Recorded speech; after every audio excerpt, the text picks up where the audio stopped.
సుప్రభాతం channel ప్రేక్షకులకు నమస్కారం. వారఫలం కార్యక్రమానికి స్వాగతం. ముందుగా మేషరాశి వారు. ఈ మేషరాశి వారికి ఈ వారంలో 4 గ్రహాలు అనుకూలంగా ఉన్నాయి. ఎక్కువ సుఫలితాలకు లాభాలకు అవకాశం కనిపిస్తుంది. లాభములో రాహువు యథావిధిగా కుంభరాశిలో సంచారం కొనసాగుతోంది.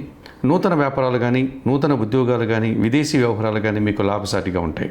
తృతీయంలో శుక్ర సంచారం వల్ల మీ మాటకు విలువ పెరుగుతుంది. కుటుంబంలో సంతోషకర వాతావరణం నెలకొంటుంది. జన సంబంధాలు పెరుగుతాయి.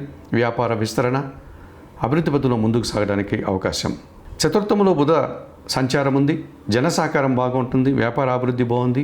పోటీ ప్రపంచంలో విజయాలను సాధించుకుంటారు. షష్టములో కుజ సంచారం ఉంది. అనుకోకుండా గట్టి పోటీని ఎదుర్కొంటారు. మంచి విజయాలను సాధిస్తారు. భూవాహన లాభాలు అందుకుంటారు. తృతీయంలో గురువు సంచారం కొనసాగుతోంది. ఈ కారణం చేత కొంతమంది పెద్దల యొక్క సహకార లోపం మీకు స్పష్టంగా కనిపిస్తుంది. విపరీతమైనటువంటి ఖర్చులు, పనిభారము, శ్రమ అధికమయ్యేటువంటి సూచనలు కనిపిస్తుంది. ఈ రాశి వారికి వారంలో మంగళ, బుధ, శనివారాలు అనుకూలంగా ఉన్నాయి. దానాలు ఇచ్చేటువంటి క్రమంలో పసుపు వర్ణపు పండ్లను కానీ, శనగలను కానీ గురువులకి లేక వయోవృద్ధులకు దానం చేయండి.